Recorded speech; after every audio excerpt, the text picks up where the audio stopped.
going to talk about this pen, Lanbitou AT12. Someone contacted me, I think via Fountain Pen Network, and said, I got this pen, it's nice, you should check it out. So I check it out on eBay, and I find out that you can buy this pen for $6.99, and that includes shipping. I mean, that's a ridiculously low amount, so I thought, you know what, it looks pretty decent, let's check it out. You get a silver version or you get a gold version, and if you don't indicate as you check out and pay via PayPal what you want, that just gets you a random color. As far as silver and gold are colors, there's sort of a discussion about that. Doesn't matter. What matters is I got the silver version.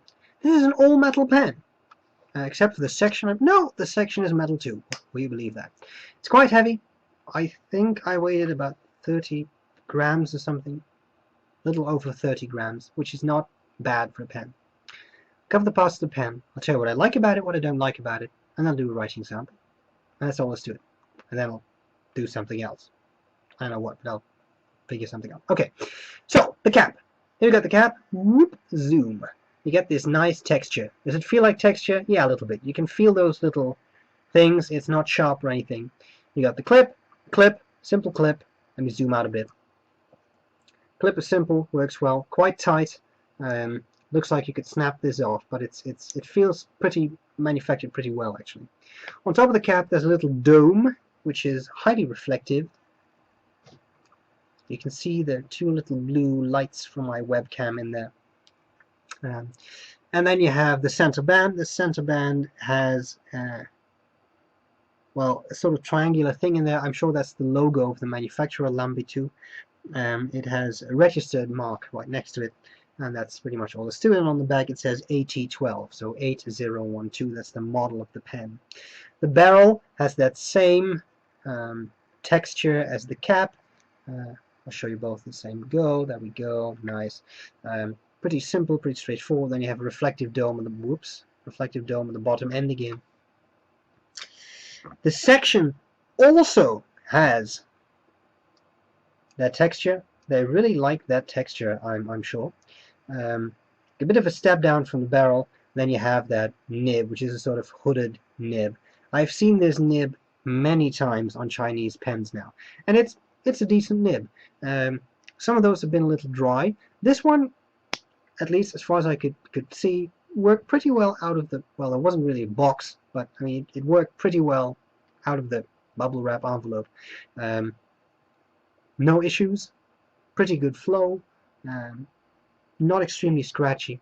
I'll show you all of that during the writing sample. So there you have it. Anything else I can say? A little bit of a lip there. Nicely tapered section. I do like the shape of the section. Let me see if I can show you that again. I like the way it's very aerodynamic, nice and well balanced. I enjoy that. I think it's nice. Unscrew the barrel. Converter. Pen came with a converter. I've seen these converters on a lot of Chinese pens too. You can't really see that, but there's a little bit of a sort of coil in there, an agitator to make sure the ink doesn't get stuck in this bit, because when you do that, this little metal thing will just, you know, be in there, break the surface tension, pull the ink down. Sounds very complicated. All it will do is make sure your pen will write. Ink doesn't get stuck on top of the converter. Right, screw that back in place. You got your pen. What do I like about it? What do I not like about it? Well, $6.99, including shipping. That's crazy. I mean, you get a pen that works, you get a converter, you get a nice nib. Will this give you the same writing experience as a Montblanc 149? What do you think? $6.99. But it's not bad. It's a decent pen. It feels decent. I think people would actually be impressed if you would show this to them. All metal, all nice, nicely finished, no rough edges or anything. It feels cool. So I like that. Anything I don't like about it? Well, no, not really. The size is decent. You can post it if you want to.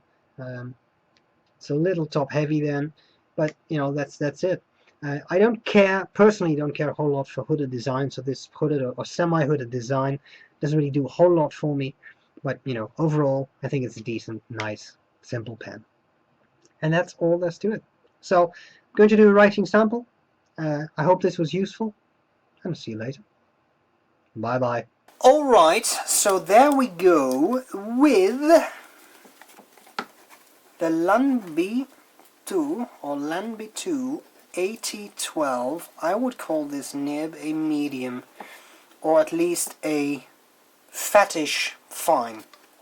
The ink is Ackerman.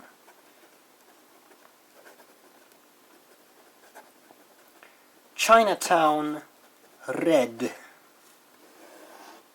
That's a nice ink. I like that, and for some reason I like putting that in Chinese pens. I don't know why. Let's do a bit of writing.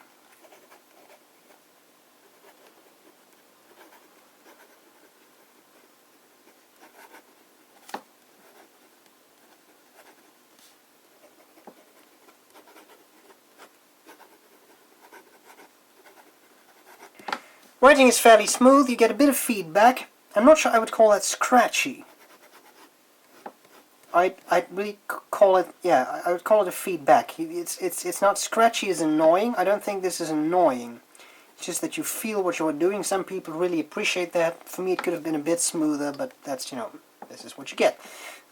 Would be easy to make it smoother yourself. Bit of quick writing.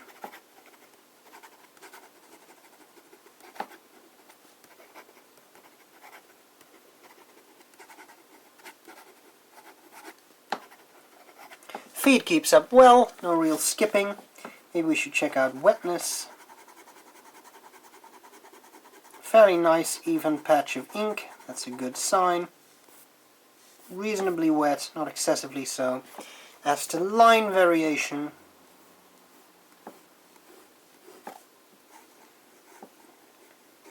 it will give you some, but this is a fairly hard nib. Also, we shouldn't forget it's semi-hooded, so the tines don't have a lot of space to open up. They're sort of covered at the sides.